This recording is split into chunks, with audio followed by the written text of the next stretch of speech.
Good morning, good morning, good morning, beautiful people. So, vlog 2 of House of Chains. We're beginning today at chapter 4.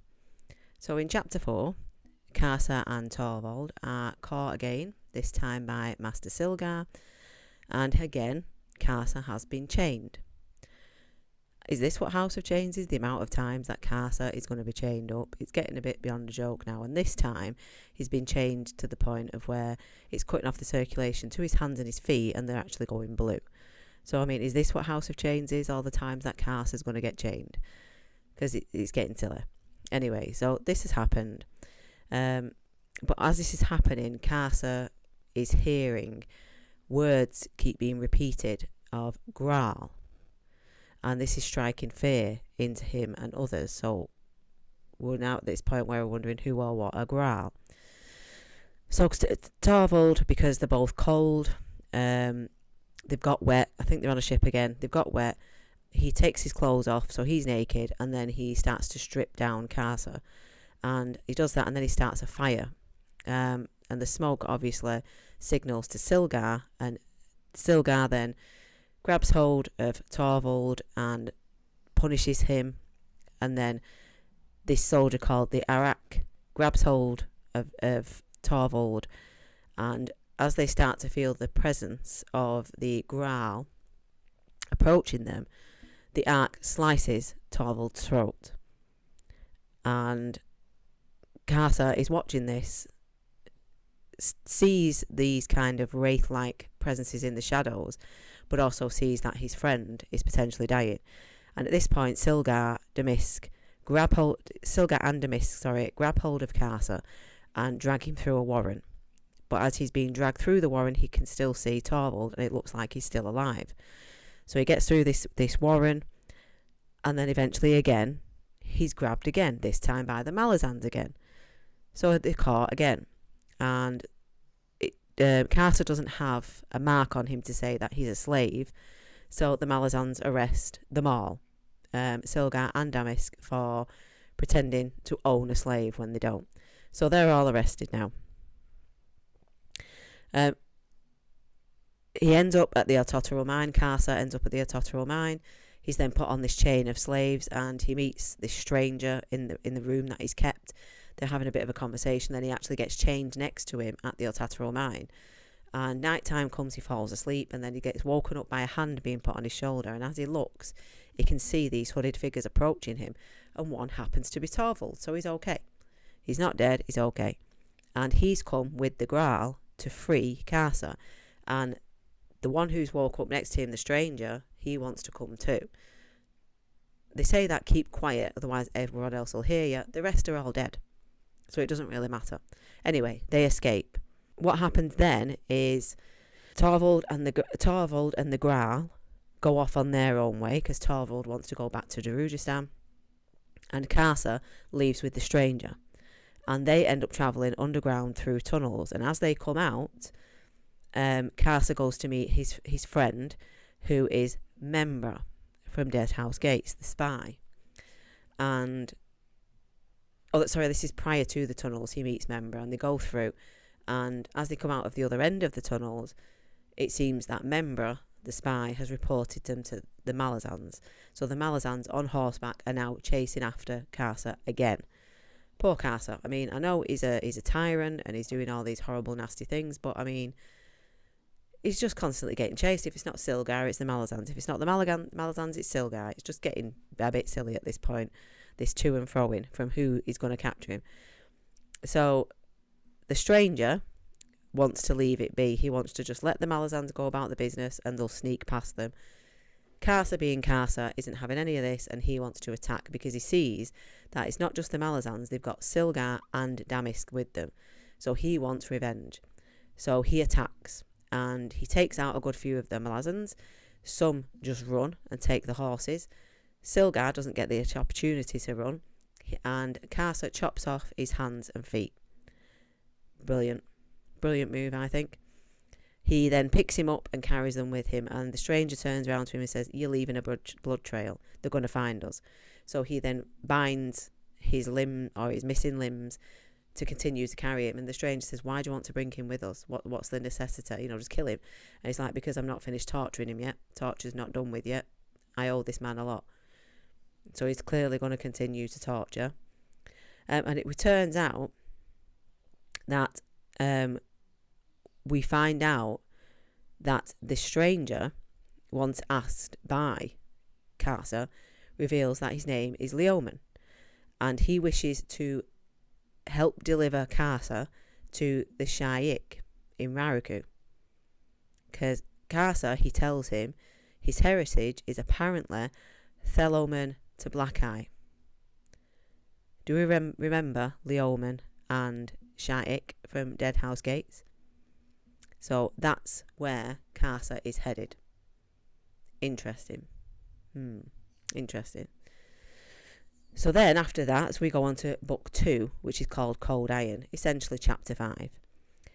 We meet Commander Blistig and the High Fist Gamut. Now, if you remember, Gamut was the captain of the guard of the House of Paran.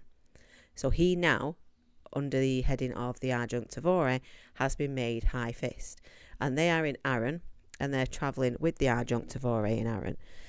And we're talking to Blistig and some of his men.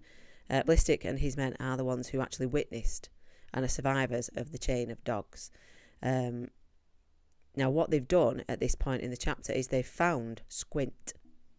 They found the bowman who saved Coltane. He's being accused kind of in this book of murdering, but he didn't. He saved Coltane. We all know he saved Coltane. Don't try and tell me any different, because the matter of fact is he saved him. He was going to be in a torturous death, and Squint saved him. But obviously Squint is struggling with the guilt that he feels himself over what he did.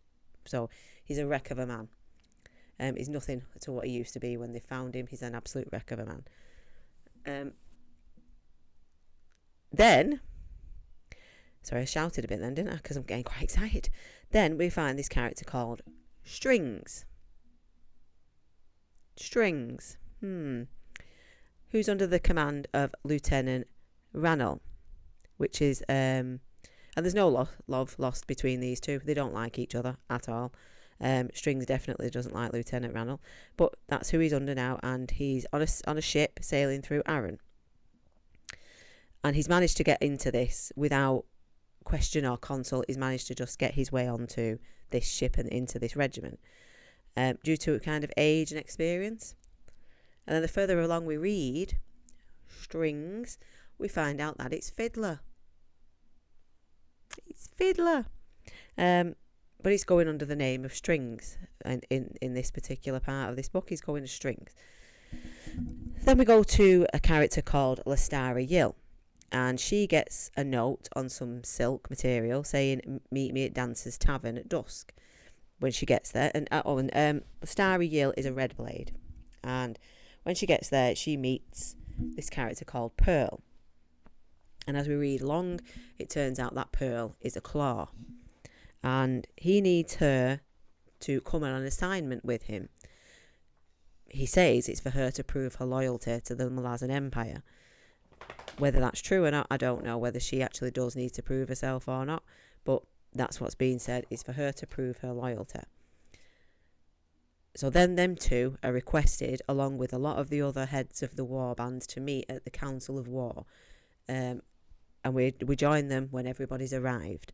So the people that are there, we've got Gamut there, we've got Admiral Nock, we've got commander of the commander of the Red Blades, we've got Ten Barrett, or Barata, and we've got Blistig and Dujek One Arm are there. Now this is to iron out how the armies are going to be dispersed, which regiment's going to be with which regiment, and who are going to be this command and that command, and so on and so forth. So Nock, Admiral Nock has grievances for the High Fist of Aaron because of the impounding of the fleets of the 107 ships that he was sent. This potentially caused or impacted the death of Coltane. So he has issues with him. And then we've got 10 Barata, who is the head of the Red Blades, and he has grievances because the Red Blades were charged with Pornquil, even though one of their regiments fought under Coltane. So they were arrested and put into prison, but Blistig was the one who got them out. Seems like they feel like they were falsely arrested, so some people have some grievances about being there. And the Adjutant Tavore comes into the meeting to discuss the disposition of the 14th Army. That's the subject of the meeting. So she's got the 8th, 9th and 10th. So the 8th is going to be under Fist Gamut. He's going to be in charge of the 8th. The 9th is going to be Blistig. He's going to be the commander of the 9th. And the 10th is going to be under the command of the 10 Brata. So that's how she's dished that out. And then Nock is going to detach his commander Alardis, who's now going to be in charge of the Iron Guard. So that's what this meeting's been about. So then everybody disperses. Blistig and Blistig and Baralta go to a room to discuss the disbursement of soldiers, who's going to have who. Gamut goes with Tavore to have a conversation with her, and Nock is to wait for Tavore when she's finished. So they're having a little conversation. Then they go into this small room, which Tavore says the Empress can't see or hear us in here. And next thing you know, inside this room comes Lestara and Pearl. Now we know that Pearl is a claw. We've learnt that Pearl is a claw, which means he's an assassin for the Empress. Lestara is a red blade. So what Tavore is talking about is she tells the claw about Borden. So he thinks Father Borden older, he's dead. He's been gone a long time. And she says, no, his son. He's a Talon, his son. So it's now revealed to Pearl, the claw, that the Talons are still in existence because they don't think they have been. So it's now revealed they still are. But what she's essentially after is Pearl and Lestari to find Felicin. She wants her sister found because obviously we know from Deadhouse Gates that she arranged for Borden to be kind of the bodyguard of Felicin. And we know what's happened, but obviously she doesn't. So she's not heard any communication from Borden to say how Felicin is. She's not heard any communication to say how Felicin is. So she's obviously concerned about her sister. Otherwise she wouldn't have sent Borden in there to watch over her. So she's concerned about her sister and wants to know where she is. So that's this task that Pearl and Lestara have been given. But Pearl has this alternative notion in it that by doing this, he can potentially, excuse the noise from next door, they're still having work done. It's very difficult to judge when to film, so this won't get heard. But they're in and out, and they decide to do it as and when. So if you can, you'll have to try and excuse that awful drill noise. I'm so sorry. So, Pearl's idea is that he can get back in the favour of the Clawmaster and the Empress if he can find the Talon, if he can find Borden, and report back to them who where they are and how they're hiding. So that's the little thing with that. Then the story goes to Admiral Nock. Oh no, sorry. Then we get a little backstory. But now this was fantastic. It was a good insight into some characters sort of pre the book, pre what might have happened. So we're talking about Gamut, and in the time of when the Empress had decided that she wanted the notoriety, the nobles to pay, and she sent people out to go and get them. And there's mobs in the street, and they're going nuts, and they want their revenge as well. And Obviously, the House of Paran is at risk. Gamut is aware of this and he's hired some outside help to watch the back gate, one of them being a soldier called Colin. So he sends them away, but 2 of the soldiers go and Colin stays. And they end up having a conversation. And it turns out that Colin is actually Baldin. So Baldin and Gamut actually did have a conversation about Felicin. So Gamut knew that there was somebody watching over Felicin. So he's been aware all this time that Tavore hasn't just sort of abandoned her sister. He's had this knowledge for quite some while. So I quite enjoyed that little snippet there of going into the backstory. I'm not going to go too deep dive into it because it's better if you read it and experience that for yourself. Absolutely best if you read it. But that's the situation. And it gave me, reading these backstories has given me huge flashbacks to Dead House Gates, remembering little snippets that I thought I'd forgot.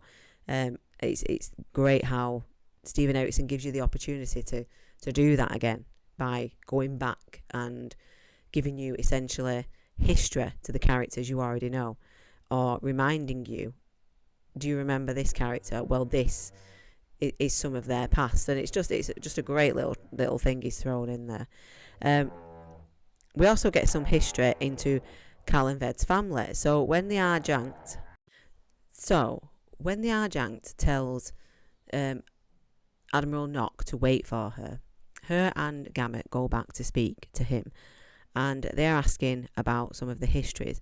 And one thing that comes up is in relation to Calanved's family. Now, this is really interesting. I mean, we know some of these already, but I just find this going back into these details very, very interesting. So, Calanved's family, we were talking about the origin of the members. So, the first few members were actually Nock, who we're speaking to, the Admiral, or who's telling this tale, someone called Amaran, and Dujek, and a lady called Hall, who ended up being Nock's wife. So, they were the first few. Dujek, in fact, actually worked for Calanved and Dancer, and he kind of gave up Nock and Amaran and Hall to Calanved and Dancer. He was kind of the spy who gave them up, but they all became family. And then eventually, to join on to there was the refugee Napans, and that consisted of they were fleeing the conquest of Nipan. So that consisted of Catherine Crust, his brother Urko, and Surly, who was Lysine. And then shortly after they joined, another 3 joined, which was Tok Elder, Tok the Younger's dad, Dasim Ultor, who we may know, who I'm just forgetting, and Taishran. And then lastly to join was Duika, who becomes the historian. So these were Calanved's family, and they conquered together the Malaz city. They conquered it.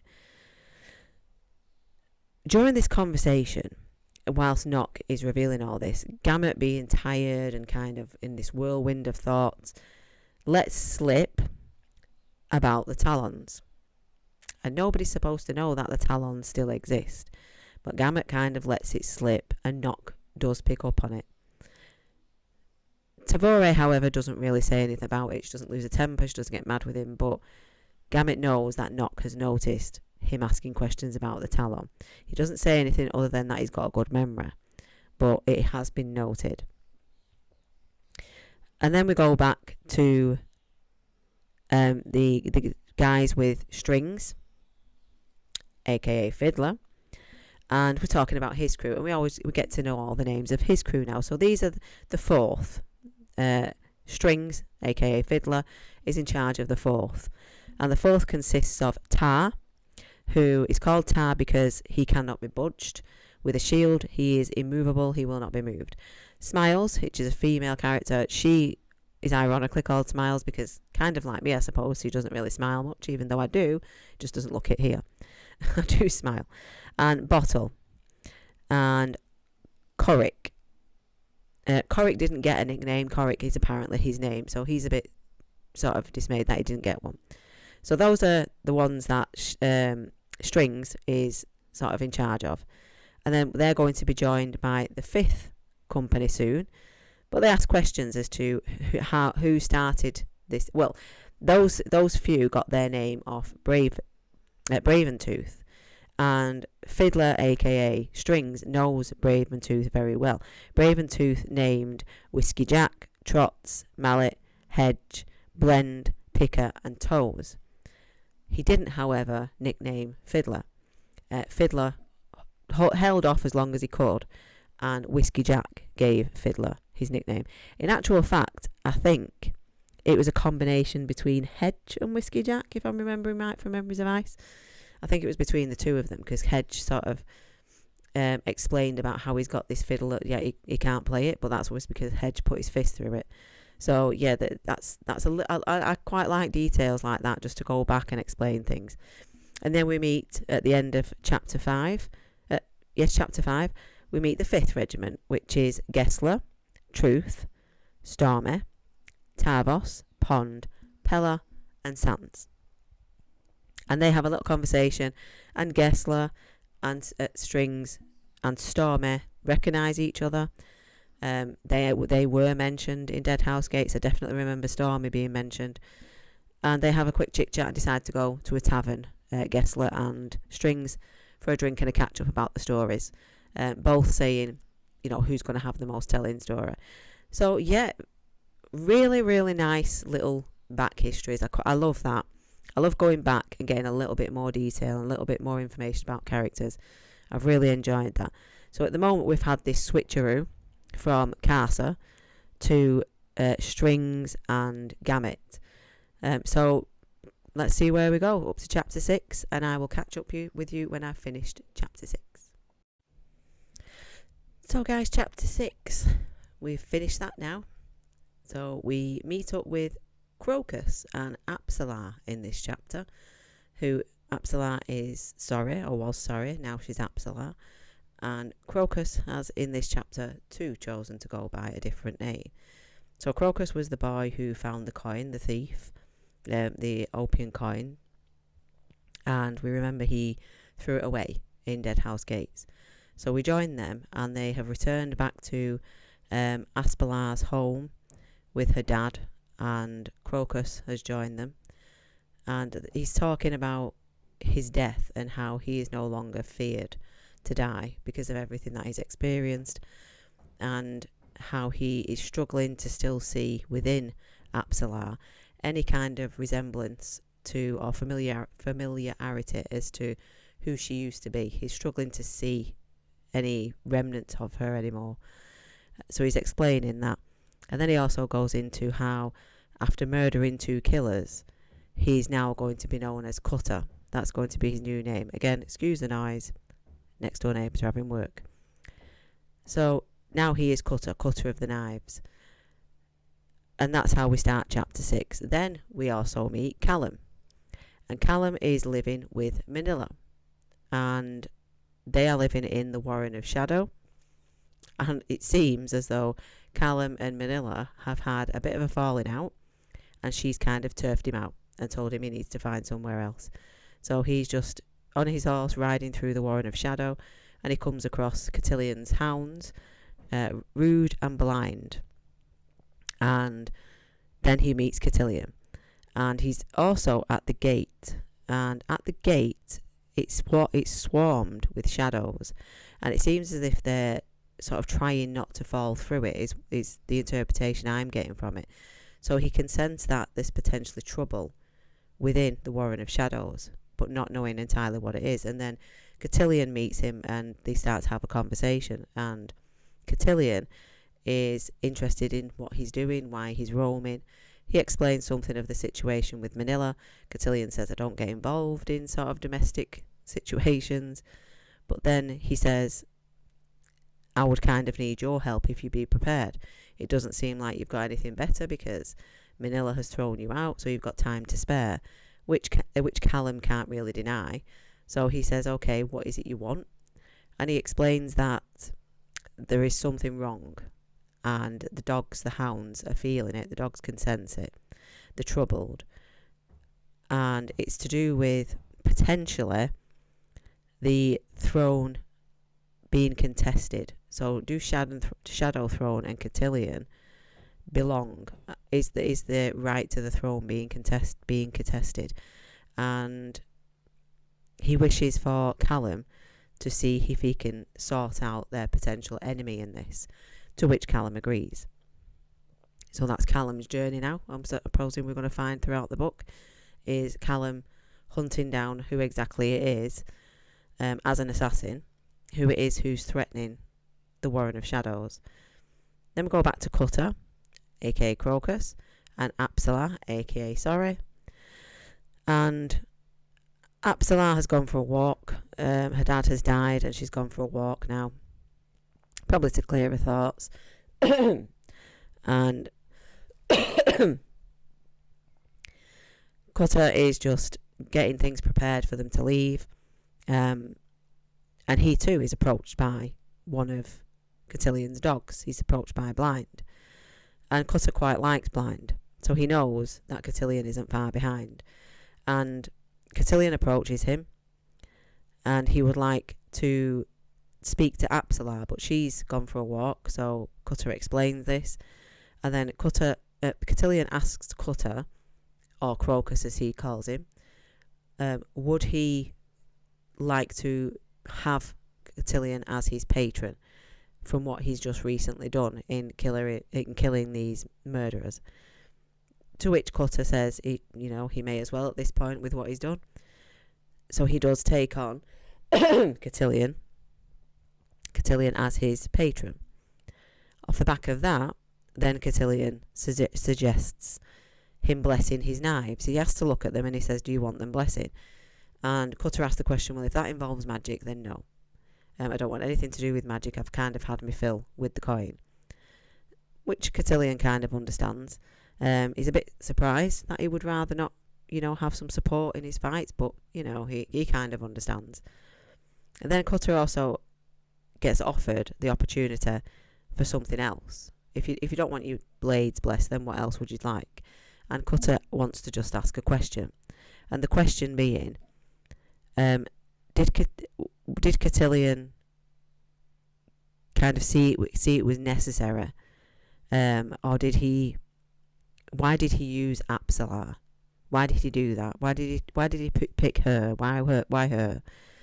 And Cotillion doesn't really feel like answering this as being now Cutter's patron. He doesn't see that he kind of has to answer this question, but he does, kind of. He says it was to necessities. And it was necessities or to potentially keep Darujistan free. And that's about as much as he's prepared to explain. So Cutter has to accept that. But then he says, do you regret what you did to Apsala? To which Cotillion replies that he does have regrets. He has quite a few regrets.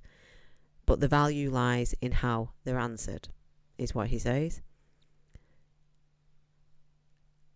And Cutter asks the question then, that if he's to assail, is there any chance that it can be Blind who meets him? Because he has kind of affinity with Blind. He likes Blind. Cotillion's quite surprised by that, because not a lot of people like his hounds. Not a lot of people feel that way about his hounds. But this is agreed upon, and it seems that, yes, when Cutter finally assails, it seems like Blind will be the one that meets him. Then the last part of chapter 6, which got me a little bit is Onrak. Onrak, who is Tilanimas and has been shunned by his clan, comes across Trull Sengar, the Teast and Joe. And Trull is asking to be freed. At first, Onrak isn't entirely interested in freeing him. He doesn't want to get embroiled in any sort of drama or anything like that. He just wants to be about his journey. But Trull manages to convince him that he knows things about his clan, to which Onrak, his interest is perked, so he does free Trull. This then leads to a conversation about histories between the two, between Teista Joe and Tilanimas, and how they've met in the past, and how the Teista Joe fought with the Teest Andi, who were at that time with the Thelaman Tablakai on ships, and through fighting with the Teest Andi, they managed to drive them from the sea. So it's quite interesting. I've very, very much enjoyed the lore, the backstories of characters. I've enjoyed those kind of things within this book. Then finally, we join Onrak and Trull making the way to these mountains or these hills. And as they get closer, we see that they are not hills. It is made of smooth black stone, and they are kind of shaped like dogs, which is the cover of House of Chains. So then Onrak explains to Trull that, well, Trull says that the people of this place have made these their gods, and Onrak explains that there are 7 of them, 2 are awake, and this is one of them. Now, I'm very, very lost with that statement. And this is one of them. I don't exactly know what he means, as in, and this is one of them. I can guess to what he means by 2 are alive out of the 7, possibly meaning that they are not necessarily gods as yet, that they haven't actually died, but then I don't see how they'd be where they are. So again, I'm a little bit lost in this finality of chapter 6. I'm not sure what exactly is meant by what Onrak says. So if any of you can shed some light on that, or even tell me, will that be explained? Chapter 7, chapter 8 maybe, is that going to be explained? Because they are looking for Trull Sengar's warren. There's apparently supposed to be a gate somewhere within this stone that they can go through and take them to a different world. But Onrak makes this observation of, out of the 7 gods, 2 are alive, and this is one of them. I'm not following what that means. I'm quite lost with that. Maybe I've missed it. I'm not sure. I don't think I have. But, yeah, not sure what that means. So, that's chapter 6 done. So, we're going to leave it there for today. We've covered 3 chapters, 4, 5, and 6. If you have watched to the end, you're amazing. You're a trooper. I hope you're enjoying the content. If you are, if you could click that thumbs up and give us a like.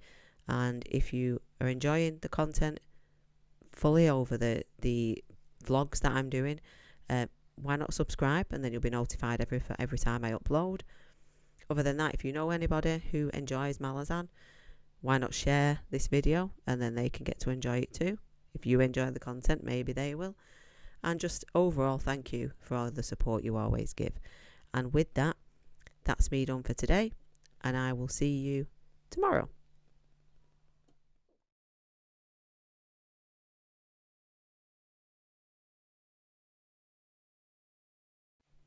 Hey guys, thanks so much for watching this video.